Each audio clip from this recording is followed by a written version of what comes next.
Good morning. Good afternoon. Good evening. And good night. What a good night. What a good night. How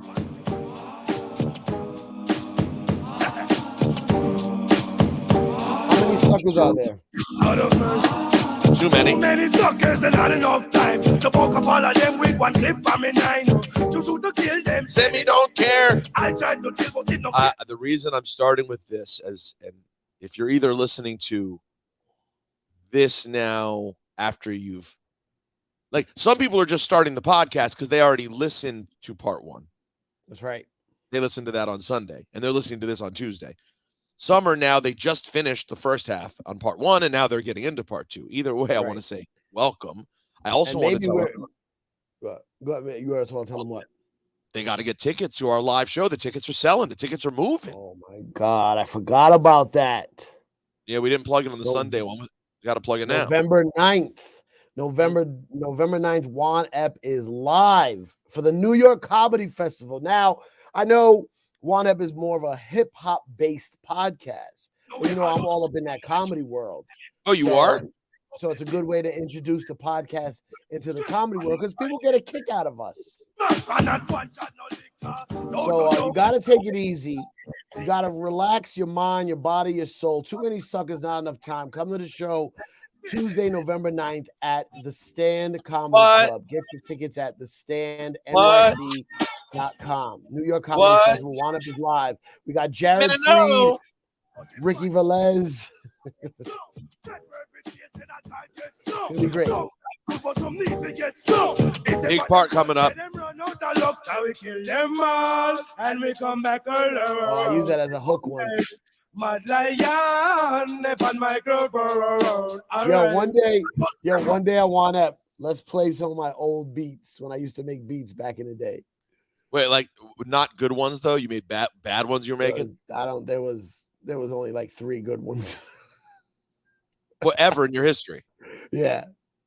So you mean the outstanding one that made it to Lil Wayne? That's one of the good ones. That's the good one. That's a good one. That's a good one. But there's some bad ones. Oh, there's a lot of bad ones. All right, I would enjoy that. I want to find some guys. I want to find some old tapes. I hope that everyone runs out and cops their tickets. Come hang out with us that night. Should be a fun time. I'm excited to do it. I'm feeling inspired after last night attending the big Verzuz. So you went. Cipha. I am currently building. I currently have squozed myself into a shirt that I bought for Natalie. It's not going to fit me. They were out of XLs and Ls. I caught myself, Wait, they had that at the show? Yes, merch. Ooh, they had that. Wow. And this is a medium that I do not fit in, but I'm wearing it right now.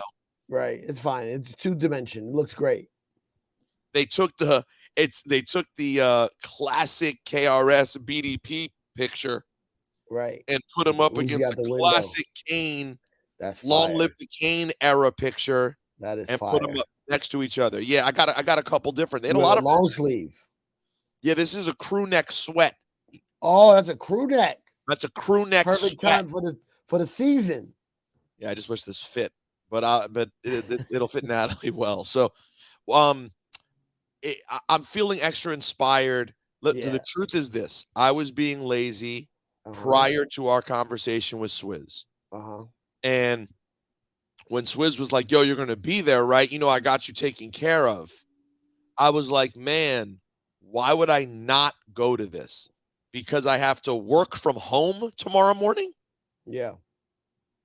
Like, what? Why? What? That's the one to go to, also. Yeah, like of all the ones to think about. Yeah, that's the one. This for me, and like just shout to Swizz, man. I was so taken care of when I got there, got the pass to go get to go to the 40/40, have beverages, and put me in the front row. That's how you listen. Cipha, you and I have a lot of ego problems. Yeah. Last night, Swizz made me feel important, took care of me really well. Well, I don't agree with being in the front row though. That should be for hardcore fans, and that's actually one of the problems I had with the Verzuz, the front. Well, guess what? In my front row, I don't know if they showed where I was. I doubt they did. where I was screaming every word. So I wasn't a problem in the front row. I was in it. I looked like a 1997 white boy at a concert, backpack style. Yelling out every call and response. I was there. I wasn't cool at all. I wasn't sitting with the other celebs. I was in a row with Ninth Wonder was in my row. Static Selector was in my row. Shaheed Reed was right there. I think I saw Rob Markman at one point. It was like a nerd section. We weren't in like the cool kids good seats. We were in the nerd section good seats. And did you go backstage? No, I had a pass. I didn't know where it got you. I just let it be. Should I have go? Do you think people were backstage though during the whole show? I guess so. I don't know. I saw a picture with Static Selector with Kane, I think. Yeah, I didn't take the walk to go see anyone. Because I left when it ended. You know what I'm saying? Like they ran on time. And then when I could tell they were winding down, I was like, we should go get a car. So I took the train there. By the way, I got to tell you something. I'm not ready for the train. No, I don't like the train. I've taken the train twice in the last couple of weeks. It's not. I'm good. It's not sexy. It's not. It's never been sexy. You and I have never been like train first people. You and I are drive first people. But more than ever, I'm like, this is the worst COVID situation I could be in. Yeah. There's nothing worse. It's masked up. I'm masked up, but I saw a friggin' MAGA family get on board where the dad, Cipha, it was so classic. It was a blonde, all blonde family, looked like tourists. Father, no mask. Son, no mask. At first, daughter, no mask. And wife, no mask. The whole family. I say to my friend Chauncey, behind mask, they can't hear me and they're not that close. I say, like, you think this is like they forgot or this is a political decision? And like Chauncey and I look at them. A second after I'm saying this, under my mask, the daughter asks the mother and she goes in the purse and she gives the daughter the mask and then she puts on a mask. And then the husband and son, they just stick with it the whole ride. Was it crowded? Solid crowd. And how old were these son and daughter? Like teenagers? Yeah, young, 13 and 11 maybe, something like that. And so it was like the basic perfect MAGA family. You have MAGA dad who's like, I don't wear a goddamn mask. And his son, he's like, I'm like my pop. We don't wear no fucking libtard snowflake goddamn pussy mask. And then the wife who's like, well, I guess we don't wear the snowflake libtard pussy mask either, right, honey? And the daughter's like, I guess so, Mom. And then they get on the train, they look around, they're like, everyone's really wearing a mask. I guess we should. Now that's funny you say that. Is it because of COVID or because they're just embarrassed that everyone's wearing a mask and they're not, You never know with the MAGA wife. You never know if she's really MAGA or if she's scared of the husband. You don't know. So I don't know. Maybe she thought it was a good idea because to me, to look around at the array of fuckery on a random Sunday night 7:00 2 train. I mean, kids where their masks are down, random homeless looking dude. Like, you want to go no mask here? This is really what you want to do. And I just want to say this unequivocally, and I don't know if you agree with me, Cipha, so I'm sorry to take this measure. I know there are people who, when vaccine talk come up, can be offended. They feel one way or the other. Yeah. I'm open to conversation on that. I'm not open to even conversation about someone trying to argue with me about why it would make sense to not wear a mask inside the subway. Shut the fuck up. If you like, that's just, you're being fucking stupid. Yeah. So anyways, the train is not sexy. I'm not going back. I did it twice last week. Not going back. Not for a while. I'll catch y'all next spring though. Summertime maybe. But anyways, so I ended up taking the train there and getting a car back. So when it was wrapping up, I was like, let's get out of here so we can get a car promptly and leave. Now, I'd say about 7,000 people were in there.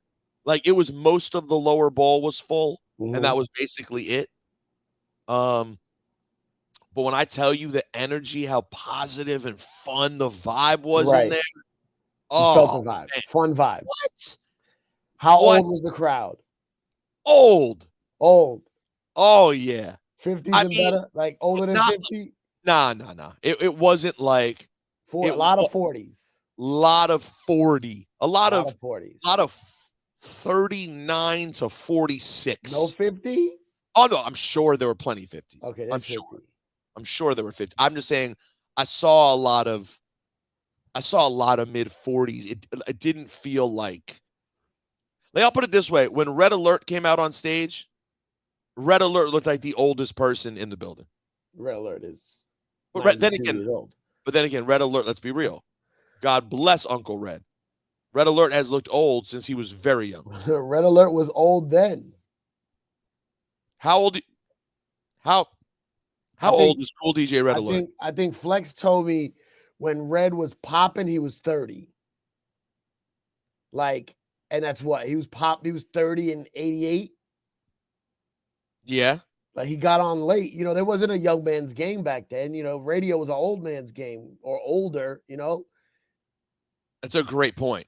So he was 30 when he was popping. Because what, 88, 98, 2008. So yeah, he's Red has to be like 63 years old. He is 64 years old. Wow, see? Yeah, so he was 30, 27, 64. He was 29, 30-ish in 88. Was that that might have been the highlight last night, man. Red coming out and hitting. I was doing a comedy show in Atlanta and I did my set and then when I got off it just started. So I caught up to DOS Effects. That was one of the weirdest spots of the night. Yeah, DOS Effects is where I had to go do some stuff. So I got up to there.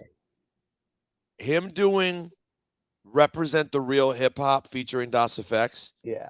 I'm so dumb because it came on. I was like, this is a weird choice. Chauncey, you want to try to probably have to go to intermission. Let's go grab a drink. Not realizing, of course, the only reason he's playing that was just an excuse to bring out DOS Effects. There's something about the verses where you feel you have to play the song you have with them, even though it's not the best song, in order to get to let them do a feature. You know what I mean? Like, I don't know. He could have literally just played this. Only a few will understand and appreciate what's about to happen.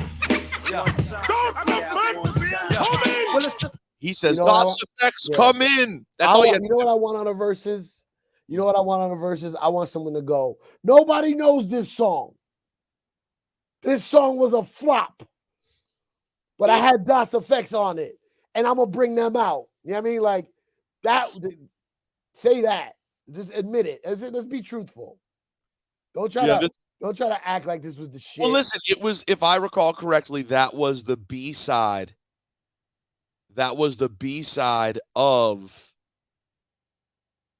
MCs Act Like They Don't Know, I believe. Mm-hmm. So I don't know if it was a flop, but it was not. It was just. No, it's not. It was just. So what do you think about KRS coming out like this? Production will always get paid, perfect play, right? Yeah. What I liked about it is like and make it better. Remember, what I liked is that he didn't wait for Kane. Oh, you want to take your time? Yes. Take a break, let's go. I love that too. Rhyming.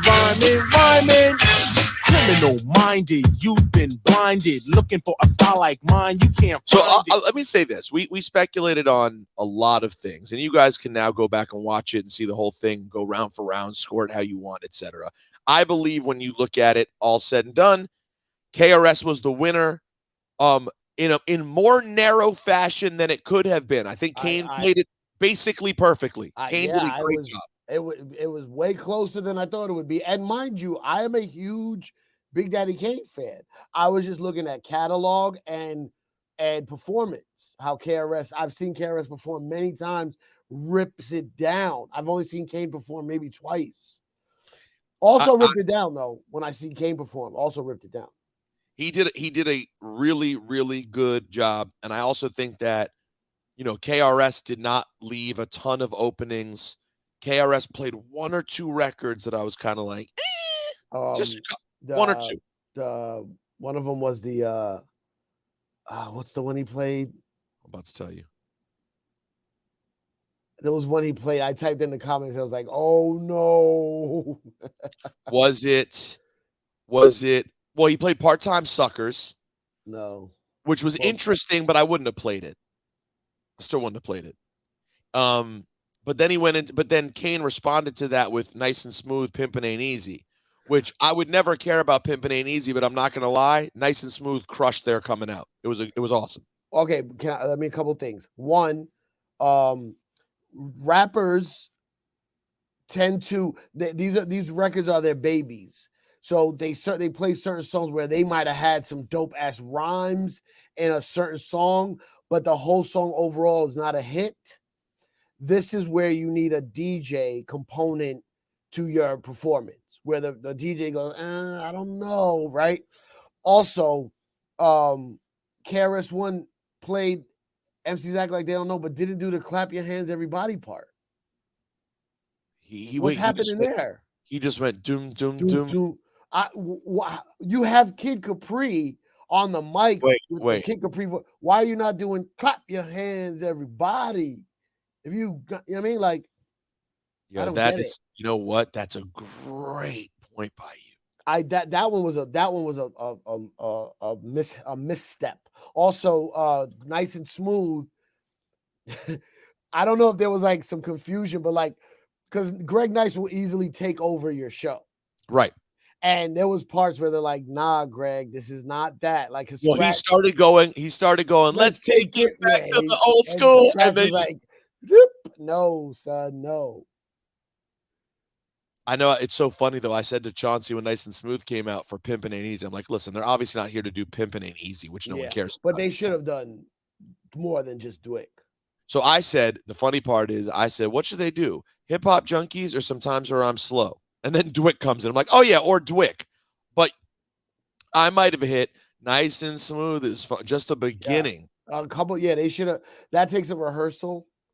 And nobody's showing up for rehearsal, but it should be Nice and Smooth. It's funky. Dizzy Gillespie plays a sad. Yeah. Boom, boom, boom, boom. Greg and I mean, like, mix it in. Yep. And then they also could have done like, I'm Greg Nice and I am MC Smooth. Just like hit these like a little medley. They would have fucking murdered. I mean, they still murdered, but. Sometimes I rhyme slow, sometimes I rhyme quick. Sometimes I rhyme slow. It was great to see them. They look great. I'm pretty sure Smooth B took a curtain off of someone's window in the house. He showed up. He was like, I need something. And give me something. There's a curtain back there from a gospel play that we had in the Barclays a couple weeks ago. Yeah, let me get that. Give me some. Yeah, okay, cool. I need something that can look like a cape. But he crushed it. So then when KRS came with Mad Lion, I don't know why that surprised me so much. Yeah. But it really did. Yeah. I really enjoyed. What did he bring him out for again? What do you mean? I'm trying to see what song he brought him. With Mad Lion? Yeah. Not Mad Lion song? No, it was a KRS song. Oh, it was Black Cop. It was Black Cop into. Black Cop. Yes. It was Black Cop into Take It Easy.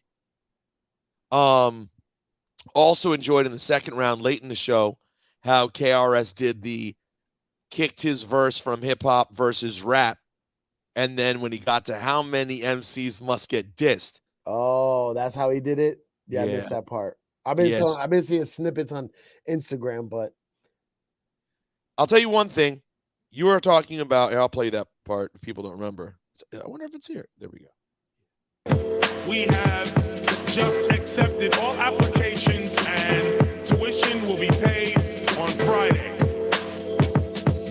You can't be ribbing the mic like the Ray me. Oh, okay, I forgot this is the regular version. From back in the days, I only heard the Spin Bad version. What's the Spin Bad version? Oh my God. You don't know the Spin Bad version? Different beat? Every song, not this part, but this song, maybe this part too, but every song that KRS mentions, Spin Bad puts the beat underneath. Wait. Oh, it's phenomenal. It's phenomenal. Is it going to be on YouTube? Maybe. Cold Cut DJs, hip hop versus rap mega mix. Could it be that? Does it say DJ Spin Bad? I typed in Spin Bad. It came up. Play it. I'll tell you if it's it. And you all know how to start free. Go! Yeah, that's it. That's it. Skip to the middle though. Check it. Flame on. I know the light is bright, but keep on watching me. I'm stolen property. Taking a flavor to society. The narrative I come to give. Listen, rap is something you do. Hip hop is something you live. The difference is kids nowadays, they got the video. Rappers don't need skills to build, so they don't really know. Hear me, yo. I'm 4 times on Arsenio. Got 10 videos, but does that help me flow? No. That's when you come to the show. MCs act like they don't know. Because they were too young to rock up in the disco. Here we go. Disco, the disc is like an Nabisco chocolate chip cookie. Don't fuck with me, rookie. I'm rocking beats and with that. So this DJ, he gets down, mixing records while they go round and round, round we go. 2 years ago, a friend of mine, and Flash is gonna rock your mind. Welcome to the Terror Dome, the Terror Dome. I wonder if I can do EFFECT, a cool operator operating correctly. But back in the days, I knew rap would never die. Too late, baby, bye. Buying up my head insane in the membrane. Take the train. METHOT, man. Keeps on making it. Brooklyn keeps on taking it. We keep coming back with more and more hits. Party people, I came through the door. I said it before 2 years ago. Right? Super ho. If my train goes off the track, pick it up, back to the grill again. The grill again. Friends. How many MCs must get dissed before somebody says don't with Chris? Hey, ho! Keep on moving, don't stop, no! Body beats the biz. Let's do the dance, call the Pee Wee Herman. Hey, Harrison. Hey, you, get off my cloud, go down, baby. The gods must be crazy. You ain't fresh, yeah. That shit is fire, yo. Wow, shouts to Spin Bad. My Lord. Rest in peace. Man, Spin Bad. All right. That's one of my favorite things to play that no one really plays. Man. That was phenomenal. So, yeah, the way he did it, though, was when it went, how many MCs must get dissed? Instantly, don't, and Buckshot came out and hit that. I saw that part of Instagram. I would say, man, it was. Now, do you want to get into the let's get into the DJ part of it. The rigmarole. I still stand by my original theory that it should have been Mr. Cee. I still stand by that. So, Mr. Cee supposedly went on Instagram Live. What did he say? Let's see if he saved it. I doubt it did. Like while it was on? While it was on or right after? Oh. For the record, I'm not sick and there's no beef. I just wasn't asked to do it. Every man has a right to choose who he wants to choose. Good night. He did one of the classic Mr. Cee. Yeah. The black with the white, right? Yeah. Oh, man. I wonder what that's about, man. I mean, he's saying there's nothing to it. Can I ask you a question? To it, but there's always something to it. Can I ask you a question? Yeah. Why does Mr. Cee not follow me and randomly put up happy birthday to R&B superstar Usher? I think I feel a way about that. He doesn't. Does he follow me? Is there a way to tell? I'd have to look it up, right? Yes. Yo, Cipha. Yeah. Okay, now I feel worse. Why'd you ask me that? I don't know. He follows everyone. There's a little bit of a kind of rub it in situation, maybe. He follows everyone from the station but me. And literally, I still talk to him. Like he doesn't I don't realize that I don't follow people. Laura, Shawnee, Cipha, Juanito, Cast, Dominican Drew, Flex, Megan, Hot 97, lots of other people, Ebro, Drewski. Yo, what the fuck? See? I feel away. No, I feel away. Drewski's a step too far. Drewski's a bridge too far, Cipha. I was about to say maybe he doesn't follow white people, and then bam. And then what? Oh shit. Anyway, so yeah, come on. So okay. Look, it was phenomenal. Kane's voice is spectacular. His voice was cutting through, hearing every word. KRS One was a little more live energy, but like if you're watching it on TV, it was some of it wasn't cutting through. Kane songs were hitting a lot harder. The ones that I didn't think would hit as hard were hitting good. He did one early. No, listen. Let me tell you something. The Kane classics. Yeah. Hit bigger in Brooklyn than you would have expected. Like, they hit bigger because it was Brooklyn. Okay. There are certain songs that while they would do well, you know, in plenty of places, the way, for example, this hit. Here it comes. Since the far-off days where man first heard of scratchy noise. The home field of that was real. Yeah, that's your hit. So was intro, I start to go. My rhymes will flow, so get up and dance. These ones hit really big. Here you go. It's time to get up. Pardon my expression, but I'ma tear shit up. I'll appear right here, scan dear, a mere musketeer that would dare to compare. He has arrived at the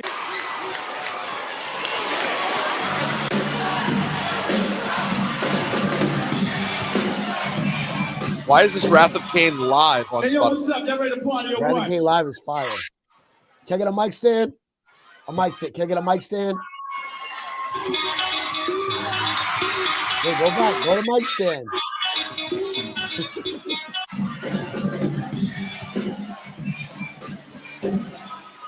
Hey, yo, what's up? Y'all ready to party or what? Can I get a mic stand?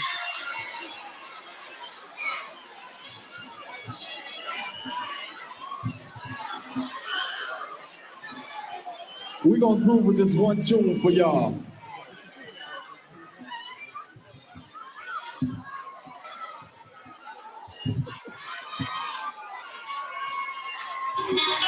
He didn't ask for a mic stand. Why did we have a mic stand? Which version is this? Live at the Apollo? There are two. Can I see the peace out of the air? No, let me say. You know what this is? The Wrath of Kane, taking over your apartment, destroying negativity and suckers. By the way, that's what it felt like last night. Same kind of thing. This my problem with watching it was the mic. You couldn't hear the audience as well as you probably heard it in the room. That's one thing I really didn't like about it. You know what I would say? I got to tell you, this is important actually.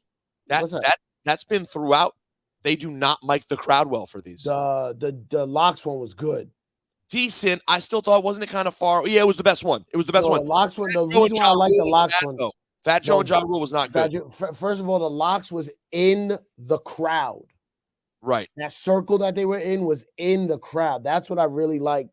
That shape, that stage last night was dope. That V, but too far away.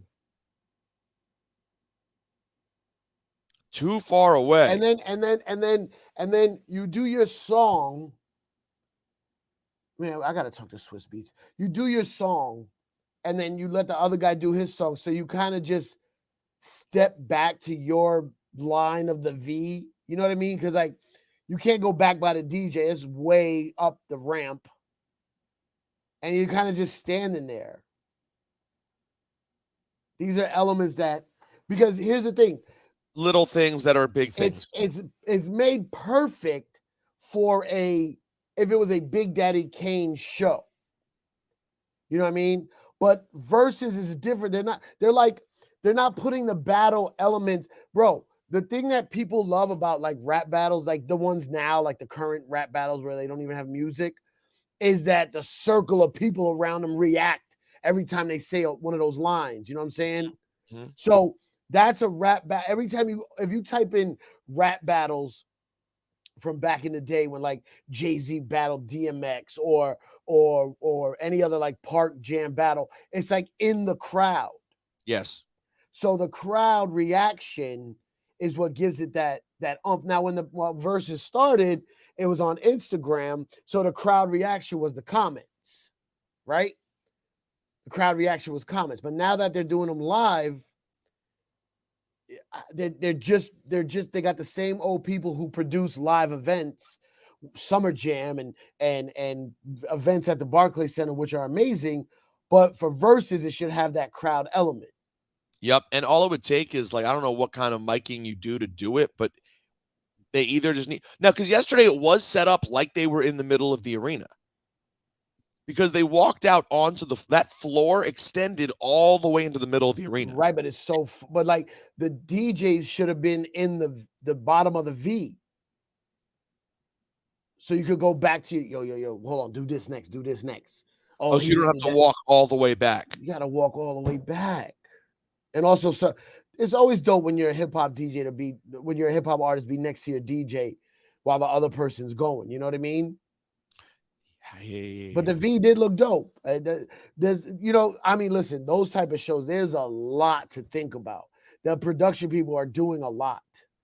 But I'm just saying, like, I'm watching and I'm like, they're missing this. They're missing this. It's just very interesting to me that how we've been watching the Verzuz unfold. And like, I guess I thought at some point, like, it was near the end.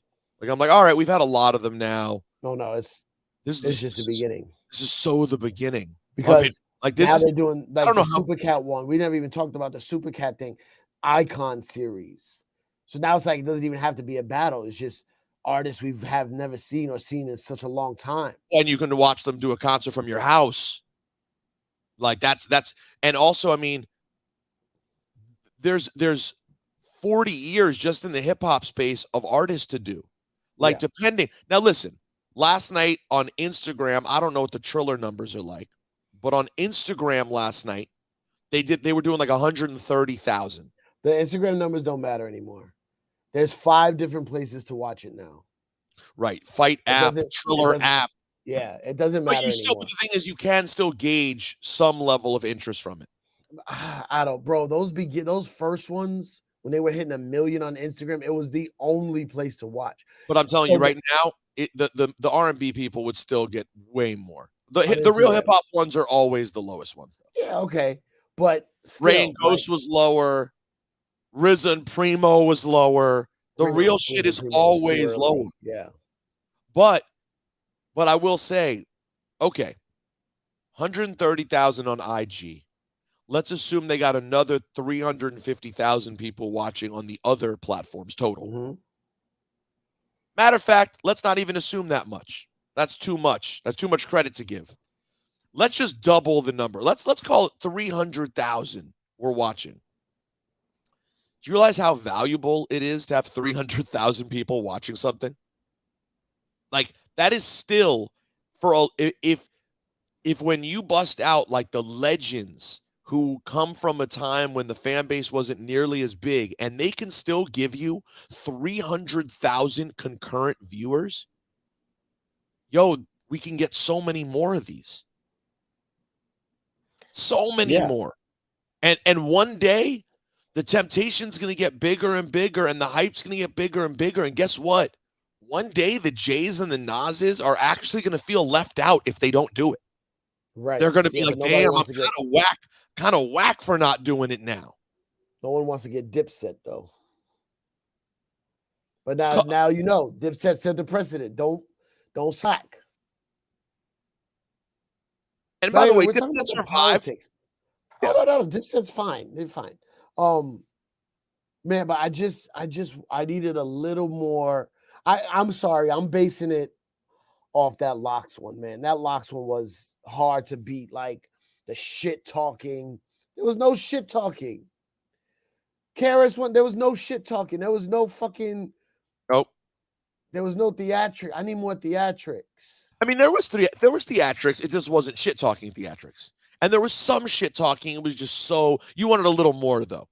I needed a battle like that. I needed a battle. So, like, I like KRS looked like he was setting it off. Oh, Kane, he's not out here yet. Let's go. I love that. I think that there's an element where people are missing. Stop, yo, Kid Capri, stop this. Like when Kane walked out, I would have stopped the song. You came out. You decided to come out. You decided to come out. Y'all Brooklyn motherfuckers is always late. Let's go. Criminal minded. You've been blinded. You know what I mean? I agree. That's a fair assessment that there could have been a little bit more leaning into the theatrics. There was some of it, but there could be even more. But I'll say this. I don't know if any two rappers have had a better performance overall than those two. I mean, everyone's going to say Jadakiss, right? But the Jadakiss thing is different. The Jadakiss thing wasn't it was partially traditional MC shit of controlling the mic. But a lot of Jadakiss's greatness was the way he just stood up to the pressure and talked that shit. This wasn't that. But that's, to me, that's what Verzuz is. Mind you, I would love to see a Big Daddy Kane concert. I would love to see a KRS-One concert. But if you're going to do a Verzuz, then let's put the Verzuz elements to it. Let's put the Verzuz elements, we don't know. It's unprecedented. Let's lean into whatever history we have that where it feels like the beef, and let's bring that up and let's play with it and make it something.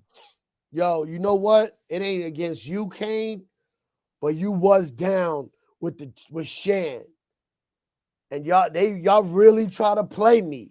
Y'all really try to play me with your. I would if I'm KRS-One, I play the bridge. If I'm KRS-One, I play the bridge. You try to play me with this? Yeah, damn. What? It's over. You know what I mean? Like shit like that. I wanted more of that. Did you notice that Scratch was clearly trying to get back to the DJs? Did you notice that Scratch was clearly trying to get at Kid Capri? No. Yeah, we got to review that and talk about it next week because I wasn't able when I was there to fully get it. Cass told me that Scratch kept trying to do a routine to get at Kid Capri, and Kane kept being like, nah, Scratch, nah. And then at some point he did he brought up Capri's name. It was like whack DJs, Kid Capri. Like he did it for a minute. And then later, Kid Capri talked shit to Scratch, but Kid Capri did it on some MC shit. Right. He actually rapped shit talking to him. Right. But according to Cass, and again, I was in the building, so I can't tell you. I'm sure we have listeners right now yelling at us because they observed it. Scratch was clearly, repeatedly trying to get into it.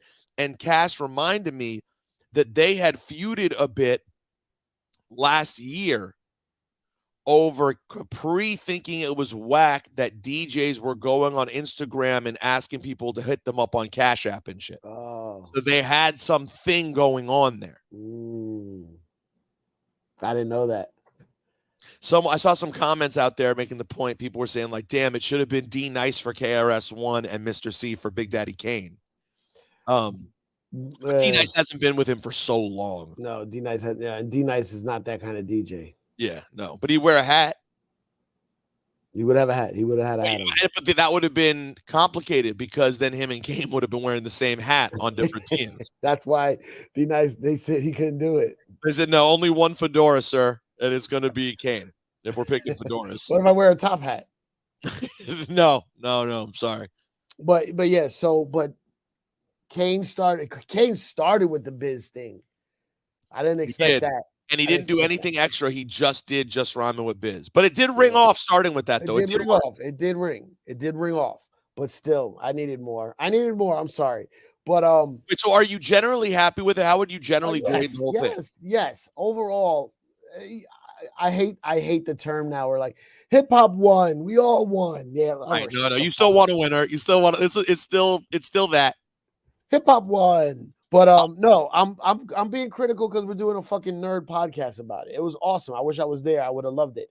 Hello? I'm here. Oh, sorry, switch headphones. But yeah, I'm watching it, and yeah, like he did Criminal Minded, he did My Philosophy, Jack of Spade. Did he do Love's Gonna Get You? Oh, he sure did. He did do it. He did. I missed that. He did Super Ho and Jimmy. I saw that. That was dope. He did from newer shit. He did Black Cop. He did Out of Here. He did the MC, which I forgot about completely. That's the one that he should have done. Should or should not have? Not have. You think so? You with the MC? Yeah. No, that one is. That's the one I was thinking of. That I was like, why are you doing this one? It was. I thought it sounded great for a second, but I also hear what you're saying that. But he only did it for 45 seconds. I got one question, Kelly. Who am I? The MC. Lottie Dot. I don't wear Versace. I wear DJs out quickly at the bar. Who am I? What about Oh Yeah? He did that too. Oh yeah, he did. Oh yeah, that's what you say when you see your devil down. Oh yeah, that's what you say when you take the devil's crown. Oh yeah, stay alive, all things will change around. Oh yeah, what? Oh yeah. So here I used to bring Michael Che out on stage to that. He was like, "Yo, you got that KRS One song?" Oh yeah. I was like, "Oh, you want to come out to that?" Wow.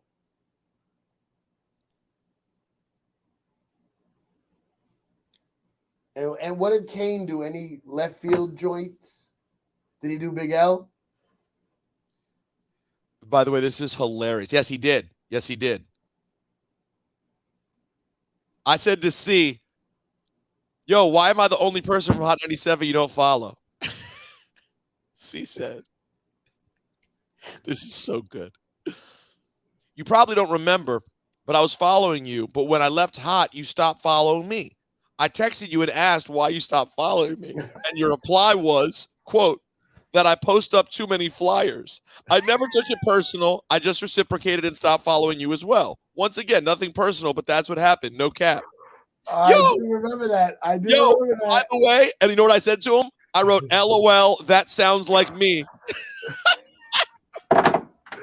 Yo, that was before you could mute on Instagram. That sounds like me. Some dickhead shit. I said, well, that sounds like me. I refollowed you.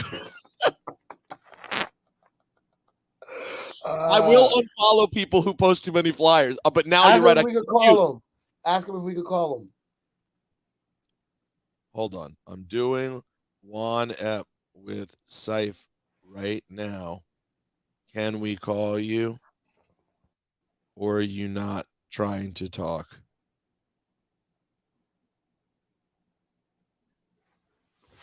Cipha said, it's us, baby. All right. You want that quote?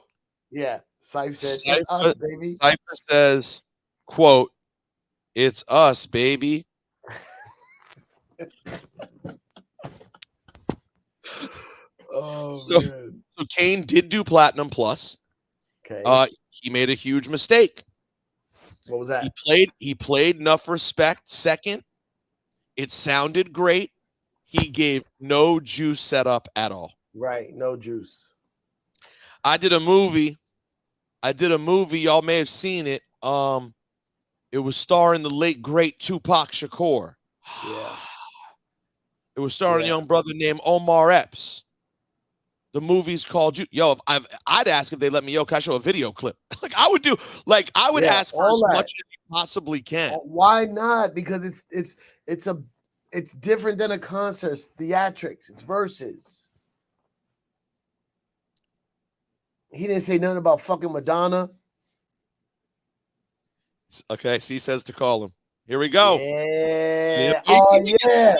Oh yeah. Oh yeah.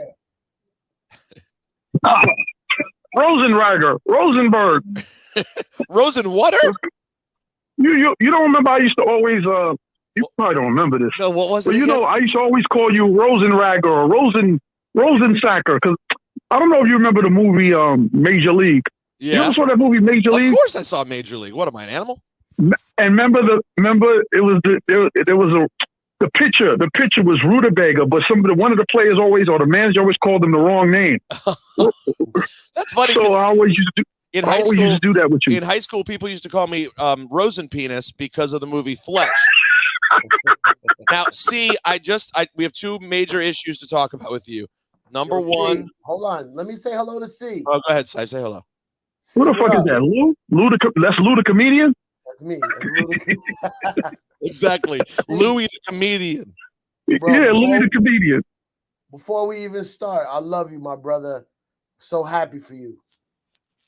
I love both of y'all, man. I had a talk with, I don't know if Rosenberg told you, we had a talk a few months ago. You remember Rosenberg? We had a talk when you know, not too long after, well, I didn't know that you and ex-wife was when the outs, and I think and I you told was talking about your new relationship and how you're not a piece of shit no more. And I was like, I'm not a piece of shit neither. We're both not pieces of shit. It was great. It was a great moment. It was a great moment. And I just told our audience about me texting you and asking why you didn't follow me, and you remembering verbatim why, and it's sounding like such a typical dickhead move of me. No, I actually remember that. I remember when that happened. I know, and now I remember it too, and I'm such a dick. And so, yeah, of course, C has all these people hating on him, and I'm not hating on him at all. I just don't feel like looking at flyers, so I unfollow him like a dick. So I'm sorry, C. That was a bad job out of me. No, like I just said in the text, when it originally happened, I was like, this fucking douche. He's a fucking douche. I was tight, but I that shit wore off because, you know, it just, you know, I'm like, I respect, if anything, I respect honesty. And you was honest. You was like, my man, you post so many flyers, which I do. I mean, it's not a mystery. I post a lot of flyers. So you know, throughout time, I got over it. I'm like, Well, listen, you've been refollowed, and the last quote unquote flyer that I'm reading here, says from 16 hours ago. For the record, I'm not sick, and there's no beef. I just wasn't asked to do it. Every man has a right to choose who he wants to choose. Good night. And Cipha and I spoke to Swizz yesterday, and all three of us were surprised that you were not the DJ for Big Daddy Kane. So were you surprised as well? I was totally surprised. Am I being recorded? Yes, you are. Okay. I was totally surprised. I was totally surprised that I was not, you know, that he didn't call me. And it's crazy because, you know, the last two times that me and Kane worked together, we just did something Labor Day weekend in Houston, Texas. Right. Yeah, this was Labor Day weekend. Me and him, I DJ'd the party. Kane performed, and I DJ'd for him. This was in Houston, Texas, Labor Day weekend. Shout out to my man Steve Rogers at the bar 5015. We did that, and then before that, in July, right? We did the thing for 50 Cent for Raising Canaan. We did the whole Raising Canaan premiere party at the Hammerstein Ballroom, and I DJ'd for Kane. I DJ'd for EPMD. I DJ'd for Cool G Rap, for the Raising Canaan premiere. And the crazy, huh? You DJ'd for EPMD. Yeah, I DJ'd for EPMD. I DJ'd for Kane, and I DJ'd for no, but that don't got nothing to do with the scratch shit. The mystery unfolds. No, that don't have nothing to do with the scratch shit, because actually, when 50 Cent put together the Raising Canaan premiere, 50 asked me to help him get some old school artists, and this was his wish list. So I got in contact with all the managers, the manager for Kane, the manager for EPMD, the manager for G-Rap, and we lined everybody up to perform. And then the way it was with that, being that I lined everybody up to perform for the Raising Canaan premiere, the people from Raising Canaan and the people from Stars wanted it to be like a smooth transition where I DJ for everybody to where it can the show can run smooth with a smooth flow. Yeah. So that's why I wound up DJing for everybody. But those were the last two times that I worked with Kane. July and Labor Day weekend. So I don't know. When this shit was first announced, I said to myself, KRS will have a problem if C is with Kane, because C is going to put together the motherfucking ultimate track list and rundown. You know what I mean? And that's where I thought, I was like, KRS could have a problem if C is involved. Huh. Hey, but I never got the call, and I'll run the whole thing through you guys. Like, if y'all got time, I'll run everything through you. And this is the only time I've talked about it, and probably going to be the only time I'm going to talk about it, because it's with YouTube. So, 2 weeks ago, when the announcement was first made, I called Kane, and I said, "Is this Verzuz for real?" And he said yes. When he said that, I asked him, "What's the game plan?" I'm asking you, what's the game plan? That's basically saying, do you need me? Do you not need me? Let me know what's good. So Kane tells me over the phone, I'm going to do 15 songs. Chris is going to do 15 songs, and we're probably going to do some little freestyle battle raps. Okay. So, and nowhere in the conversation did he say that he needed me. So I left it alone. So then I asked him, I said, yo, so then I said to him, well, I want to open up. Because if y'all know with the verses, there's always a DJ that open up. So I said, I want to open up. Yeah. So Kane tells me that Charlie Mack is if y'all know who Charlie Mack is, Charlie Mack is running. It was running this particular verses, huh? First out the limo. Charlie Mack first out the limo. Yeah, Charlie Mack first out the limo down with Will Smith. Yeah. So Kane tells me that Charlie Mack is putting this particular verses together. So Kane said he's going to talk to Charlie Mack about me opening up the show. So the next day, Kane texts me and says, "Yo, I spoke to Charlie Mack. They got somebody already." I text Kane back and I said, "They probably got D Nice. Thanks, man. Thanks anyway." Left it like that. Okay. Right? So something told me to DM Charlie Mack. This is the most Brooklyn. Something told me to DM Charlie Mack. So I DM Charlie Mack. I asked him to call me. And Charlie Mack called me immediately. So big up to him. He called me immediately. I said, "Hey, man, Kane told me what's going on. That y'all got somebody DJing. There's no way I can DJ intermission. Is there intermission? Is there, because I'm like, I know the verses, they have intermissions now. And it's Barclays Center. It's only right. I get it. So I said to him, I'm Kane's original DJ. It's Brooklyn. It's Barclays. I'm saying all of this. I said all of this to Charlie Mack. So Charlie Mack said to me, "Hey, see, I'm going to be honest with you, man. You're a day late." Charlie Mack's exact words, "You're a day late. We're going to be doing a DJ battle, which is spearheaded by DJ Scratch. He's going to host the DJ battle. And being that Scratch is going to be there, he's going to host the battle and he's going to do a set." So when Charlie Mack said that to me, I said, "Understood, no problem. Thanks a million for calling me back. You didn't have to call me back. Thank you." That's how me and Charlie Mack ended it. Then this past Monday, I got word from somebody. I'm not going to say who it was, but I got word from somebody that Scratch was DJing for Kane. And did I feel hurt? I felt hurt. My heart was aching all week, fellas. My heart was hurting and aching all week because beyond it's a whole bunch of things that went through my head, and I'm going to be transparent with y'all. One is the whole. Okay, you want to get a DJ, you want to get whoever you want to get, that's fine. But you don't check in and just say to me, I haven't heard from Kane again. You don't check in and say, "Yo, you'll see it. This is the way I'm going. I'm just letting you know this is the way I'm going." He didn't do that. That's number one. Number two, fuck me dead. Even if you didn't want to use me, Kane's current DJ, his name is Skaz Digga, SKAZ Digga, DIGGA. His current DJ been DJing for Kane longer than I have. And I'm talking about including high school up until 1994. I've been DJing for Kane since like 82 to 94. Kane's current DJ, Skaz Digga from North Carolina, been DJing for Kane since 99. Right. So even if you didn't want to go to Mr. Cee route, why didn't you go your current DJ route?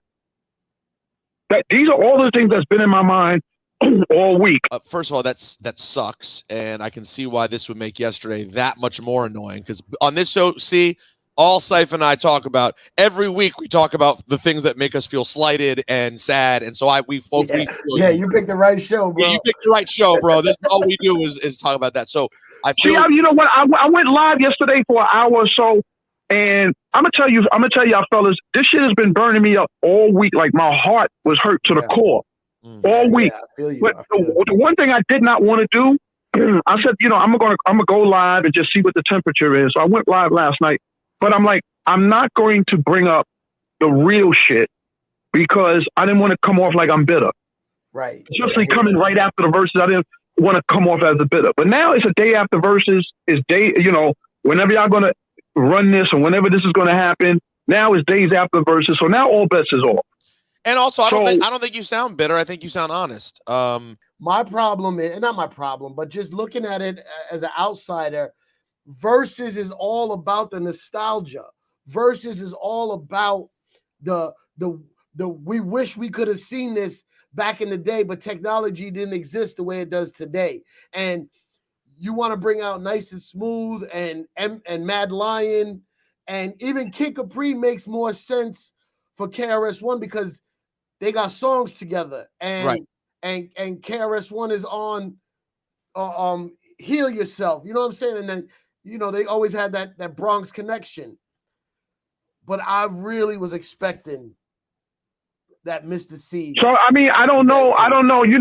When I went live last night, DJ Maceo from De La Soul, he checked in and he said, "See, maybe Kane used scratch because of the I'ma play Jason routine." So I said to Mace, "Okay, well, if that was the case, I could have still DJ'd the whole entire shit until that one part, and the nigga could have got on and did this fucking Jason routine, and that's it." Yeah, he could have came out as a guest. But that's still not an excuse for me. There's nothing that anybody can say to me, whether it's Kane, I don't care who's involved. I don't care if it's Charlie Mack. There's nothing. Nobody can say nothing to me, Swiss Timberland, of why that scratch was a part of it and I wasn't a part of it. Like I said, me and Kane have no issues whatsoever. Kane got me my job at Rock the Bells Radio. I'm eternally grateful to Kane. He got me my job. He was like LL told me when I got hired from LL, he said, "Yo, Kane wasn't the deciding factor, but he was a main factor why you got this job." That means Kane put in the work. So I'm eternally grateful for Kane. But you know what? Kane has done a lot of things for me in my career, and I've done a lot of things for Kane in his career. Up until now, I've done a lot of things for him. A lot of things that y'all would probably never know that I've done for him. So let me ask you. There's no pat on the back or whatever the case is or what have you. This is what you're supposed to do for your man. Now, if there's politics involved, because the way that I heard that everything went down with the Verzuz, and I'm only hearing speculation. The way that I heard was that Kane originally asked Capri to DJ for him. This is what I heard, that Kane asked Capri first before Chris got to him. Kane asked Capri, and Capri was stuck between a rock and a hard place of who he was going to DJ for. And Capri was like, nah, I'm going to stick with Chris because Bronx, whatever, boom, boom, boom. Yeah. And then he went to scratch secondary. So I don't know if it's because Scratch was spearheading the DJ battle and this was a part of the Verzuz that Scratch had to be included. I don't know, and honest to God, I don't care. Let me also throw another scenario at y'all that y'all don't even know. This is Cipha Rosenberg. This is Juan F. Here we go. Here's something that y'all never knew, never ever knew. Years ago, I did an interview with both of y'all. If y'all remember the interview I did with y'all, y'all asked me who was my favorite rappers. I said Biggie and Hov. I did not mention Kane. Do you know Kane didn't speak to me for a couple of years over that? I'm not surprised. I mean, knowing what artists are like, hold I'm on not now. surprised. He did not speak to me for a couple of years over that. Yeah, I'm being transparent today. He didn't over that interview. He did not speak to me for a few years. When he finally got around to speaking to me to where we can have a conversation about it, he said something to me that made so much sense. He said, "See, I'm not that much into football, but if somebody was to ask Jerry Rice who was the better quarterback, Joe Montana or Steve Young, you know what Jerry Rice is going to say? He's going to say they was both great. I had great moments with both of them. I had a great career with both of them. I can't really pick one. I had greatness with both of them." When Kane said that to me, it made hella sense of what he was trying to say.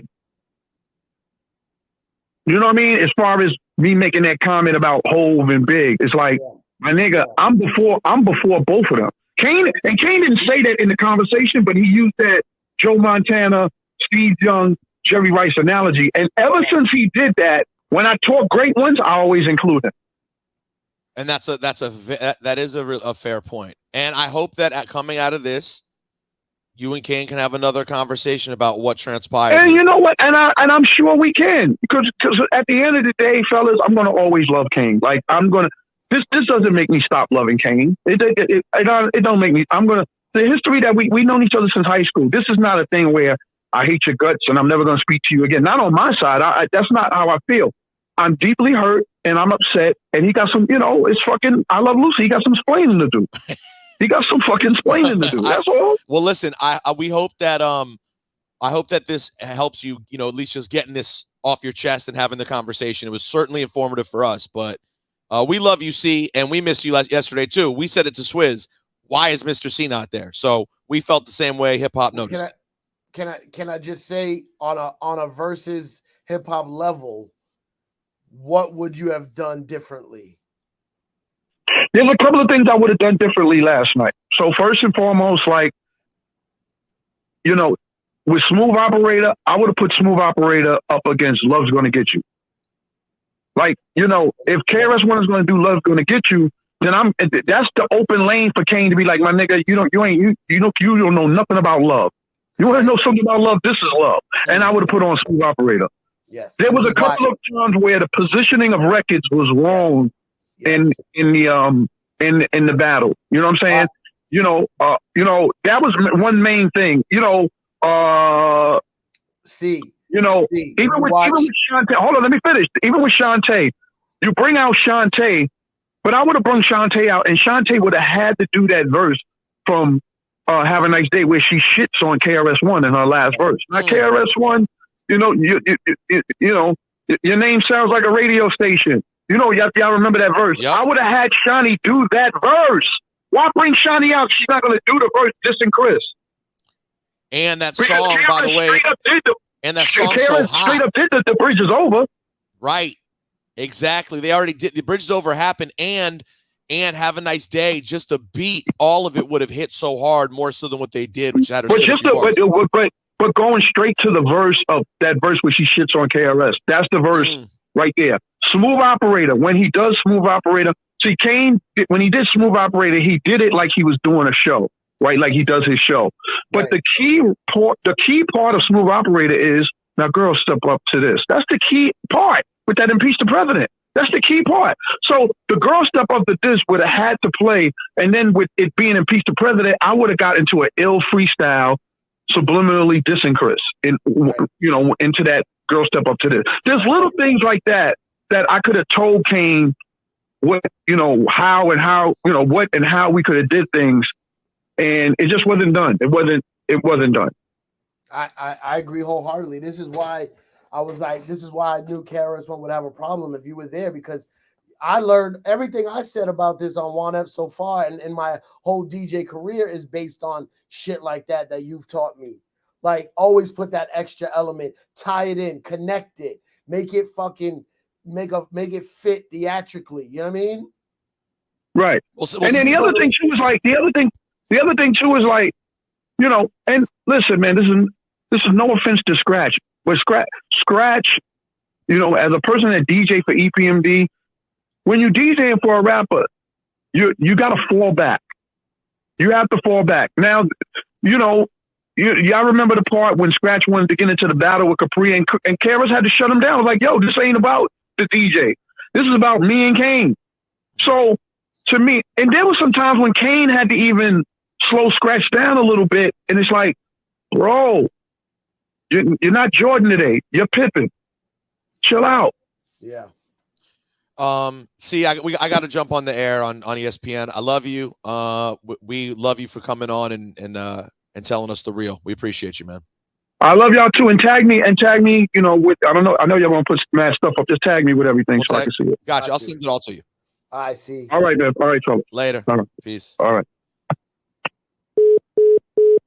Well, we've done it again.